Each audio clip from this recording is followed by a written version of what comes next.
E a gente chega e fala o seguinte, pô, Eduardo, realmente esse negócio tá caótico. Vamos ver se nos últimos 40 anos, que foi quando aconteceu isso, né? Quem acumulou mais riqueza? O cara que é o pequeno agricultor ou é o cara que é o grande agricultor?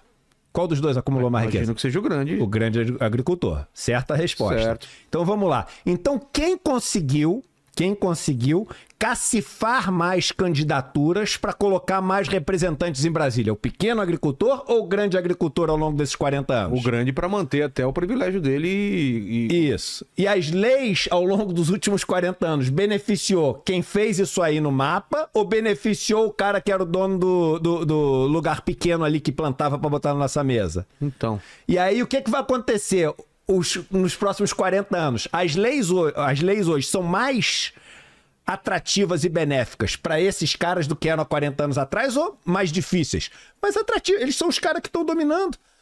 Então, esse é o problema, que é a espiral que você tem, que onde o cara que ganha mais dinheiro, automaticamente ele passa a ter mais poder político. Quando ele passa a ter mais poder político, ele cacifa as atividades que ele faz. E aí ele ganha mais dinheiro e ganha mais poder político. Então, se a gente veio num caminho ruim ao longo das últimas décadas, a galera que nos trouxe pra cá ganhou poder, não perdeu poder. Ganhou dinheiro, não perdeu dinheiro. Então é de se esperar que ao longo dos próximos anos, essa galera eleja mais gente ainda para Brasília. Claro. Eleja mais deputado, eleja mais vereador nas cidades, eleja mais senadores, eleja mais, enfim, prefeitos, governadores.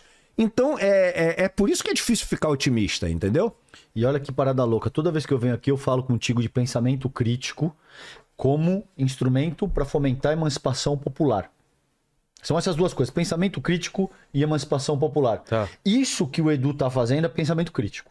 Ele tá te demonstrando como existe um jogo, tá? O exemplo que eu já te dei do xadrez. Como é que você vai pedir para um cara, o cara não sabe, Vilela, que o cavalo anda em L, que o bispo anda na diagonal, que a rainha anda pra qualquer... O cara não sabe nada do funcionamento do jogo. E aí, ainda que você seja bem intencionado, você fica falando pro cara, presta atenção no jogo. Presta atenção no quê, mano? O cara não tá vendo nada ali. A gente historicamente ensina as pessoas. Se você pegar, conversa com um moleque hoje de 15, 16 anos, o moleque não sabe nada. E adulto, o cara que tem terceiro grau completo, inclusive, o cara não sabe nada do Congresso Nacional, mano. Se você perguntar pro cara quantos... Bom, eu não vou fazer isso porque a ideia não... Beleza. Mas se você perguntar quantos senadores da República... Existe. Qual a diferença de um vereador, cara? De um deputado estadual, um deputado... Não sabe nada. E você começa nesse assunto, você é comunista. Fala, porra, você entende o quão doloroso é ter que pegar um táxi, por exemplo? O que você chamou e eu vim até aqui? Sim. E o cara, eu venho trocando ideia, fazendo estudos sociológicos, via de regra com as pessoas, mas eu só escuto. Tá. Eu não faço proselitismo de nenhuma ordem, eu só escuto. E tem um cara... que não sabe absolutamente nada disso que o Edu acabou de explicar, nada. Ele não chega... Mano, ele nem arranha a superfície disso aí. E ele tá vedado numa estrutura hermética que diz que se ele tentar entender minimamente o que o Edu tá propondo, ele é comunista. E ele não vai alcançar isso nunca, irmão. E ele fica defendendo ideias e candidatos que reforçam esse sistema que o Edu acabou de explanar. Você tem ideia do quão foda é desenvolver pensamento crítico, perceber tudo isso que o Edu tá explicando e ter que conviver com um modelo de sociabilidade que bota esse cara que toma no lombo todo dia pra defender essa própria estrutura? Você começa a ter que tomar remédio psiquiátrico, irmão. Você começa a ter que treinar, assim, até você não aguentar mais andar de skate, até as pernas tremer de andar de skate e tomar remédio psiquiátrico, senão você não aguenta, você enlouquece. Não, assim, e as coisas são simples. As coisas são simples, cara. Mas hoje em dia você, usa teu exemplo. Quando foi que te acendeu essa luz aí? Cara, eu fiquei 20 anos no mercado financeiro sem ter noção do mal que eu causava para as pessoas.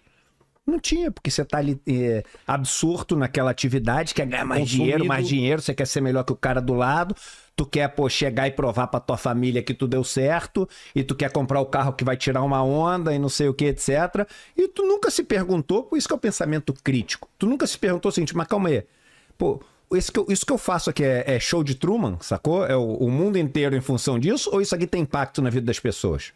O que acontece no mundo enquanto eu tô fazendo isso e por causa do que eu tô fazendo? Entendi. Agora, qual que é assim, eu acho que as coisas são muito simples. Às vezes eu vou dar palestra, eu falo, meu irmão, mas o que tu quer me contratar pra dar palestra? Tudo que eu tinha pra falar, eu já falei, sacou? Por que vocês querem me chamar pra podcast, cara? O que eu tenho pra falar, eu vou repetir as coisas que eu sempre falo, que não tem novidade. Não tem novidade. Talvez eu vou em outro lugar, vou falar pra mais pessoas, mas vou falar as mesmas coisas.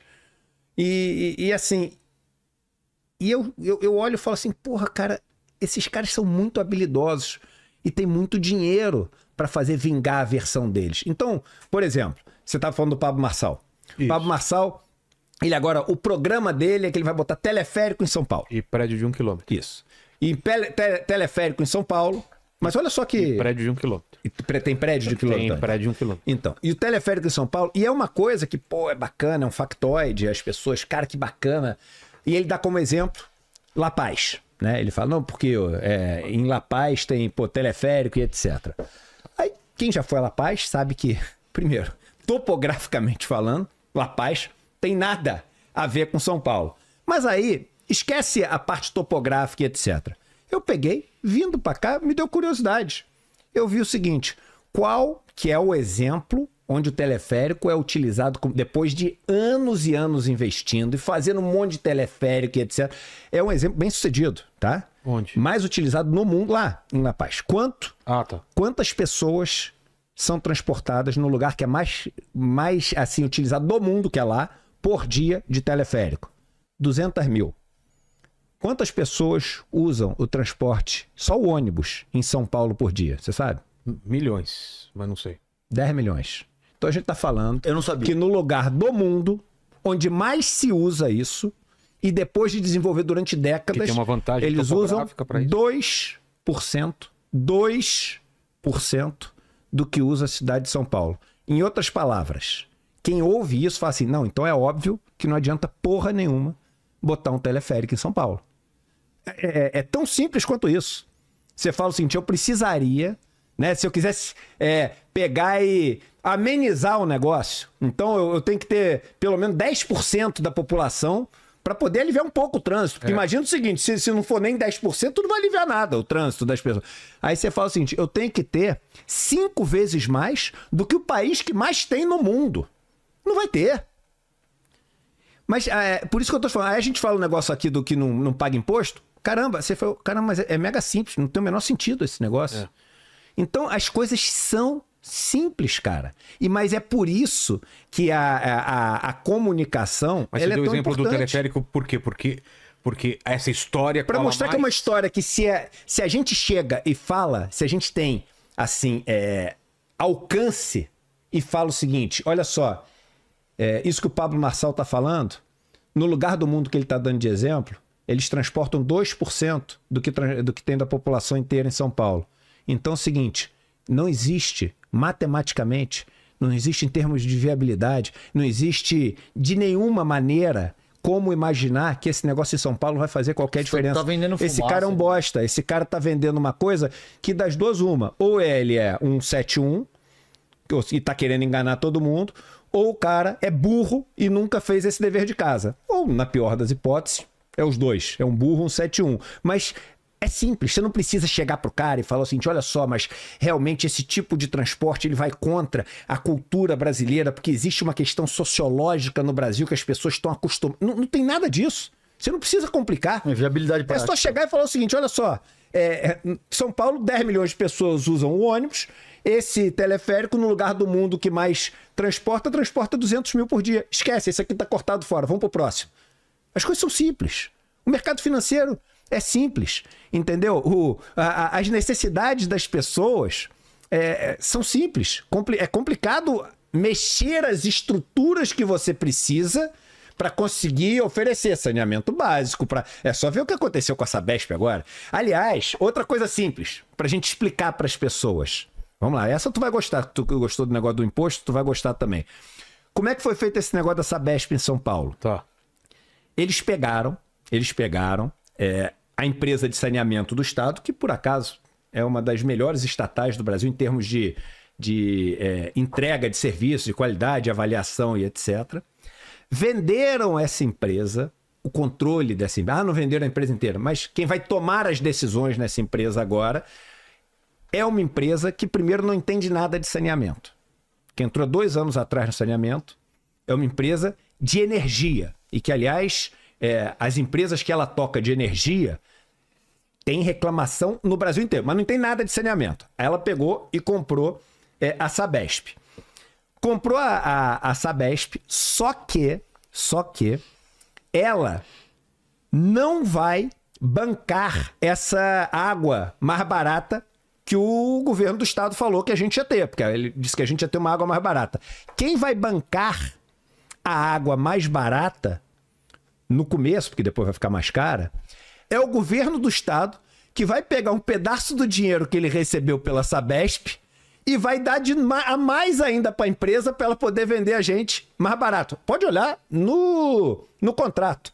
Então, ou seja, o Estado pegou e vendeu por 50. Não foi por 50, mas só para fazer a conta. Vendeu por 100, que aí fica mais fácil. O Estado chegou, eu te vendo a Sabesp por 100 bilhões. Beleza, aí vendeu a Sabesp por 100 bilhões. Aí chegou, o Estado recebeu 100. Aí ele fala assim, eu vou pegar 20 desses 100 e dar mais 20 para a empresa. Para ela poder dizer que está vendendo mais barato para as pessoas, mas na verdade sou eu que estou pagando. Ou seja, as pessoas estão pagando de qualquer jeito, claro, porque é o Estado que está pagando. Aí ela botou o seguinte no contrato. Qualquer catástrofe climática que tiver, o risco não é da empresa. Ué? O risco é meu. Entrou no último momento. Uma linha lá no contrato. Lá que diz que maravilha de contrato. Qualquer problema climático que tiver, quem banca não é a empresa. Somos nós que bancamos aqui o negócio. E aí, para terminar essa história toda, ou seja, não tem risco nenhum, não vai ter que vender mais barato o negócio, e além disso, comprou por um preço muito abaixo do que a ação ficou negociada no mercado no mesmo dia. Aí, se tu chamar os cegos do mercado financeiro, tipo a menina que tu falou, que vem aqui, a galera que não entende nada de mercado financeiro, vai falar assim, não, mas a empresa subiu de valor na bolsa, já mostrando que ela privada vale muito mais do que ela pública. É o argumento que a galera do mercado financeiro vai te dar.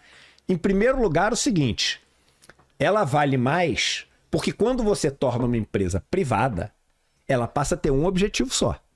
Lucro. Então, ela deixa de ter os outros objetivos, que é fazer com que todo mundo tenha uma boa oferta de água, uma água de qualidade, que ela pode beber, que chegue em todos os lugares, e ter só lucro. Então, o que ela faz para ter só lucro? Ela vai mandar um monte de gente embora, vai fazer com que o negócio funcione no limite, ainda mais com uma cláusula que permite que, se der ruim, não é ela que banca, então ela não vai criar nenhum instrumento de segurança, nenhum buffer, nenhum backup ali para o negócio funcionar. Por que ela vai gastar com dinheiro para ter segurança que quem banca é o Estado? É por isso que empresa que é privatizada dá apagão. O cara não tem plano B no negócio. E ele sabe que se der ruim e tiver o apagão, ele chega, bate na porta do Estado e fala o seguinte, derruba mais uma grana aqui. Ele falou, pô, mas você que é o responsável. Ele falou, então tudo bem, deixa tudo apagado. Pô, mas não pode, só tem você que fornece, então me dá mais dinheiro. É assim no mundo inteiro, não é no Brasil esse negócio, é assim no mundo inteiro.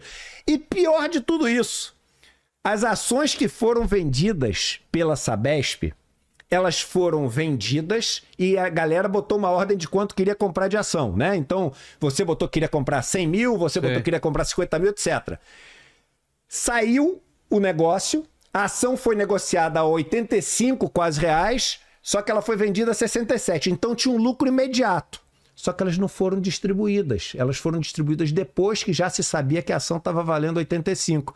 E eram 2 bilhões de reais de lucro para ser distribuído depois. E quem escolheu para quem ia dar as ações? Quem tinha na mão esse papel? O governo do Estado, o Tarcísio. Então, o Tarcísio de Freitas teve 2 bilhões... Isso é... Eu duvido que alguém conteste o que eu estou falando. Duvido que alguém conteste. O governo do Estado teve 2 bilhões de reais para distribuir de lucro certo, e ele pegou e escolheu assim, banco tal, eu quero você, banco tal, eu quero você, banco tal, eu quero você, distribuiu esse lucro. Semana seguinte estava na capa do principal jornal da Faria Lima escrito o seguinte, mercado financeiro fechado com Tarcísio para a próxima eleição presidencial. É óbvio. Deram um cheque de 2 bi pro cara. Entendeu? Então, novamente, as coisas são simples. Elas são complicadas no sentido de resolver. Mas elas são simples. São difíceis de resolver. Mas elas são simples.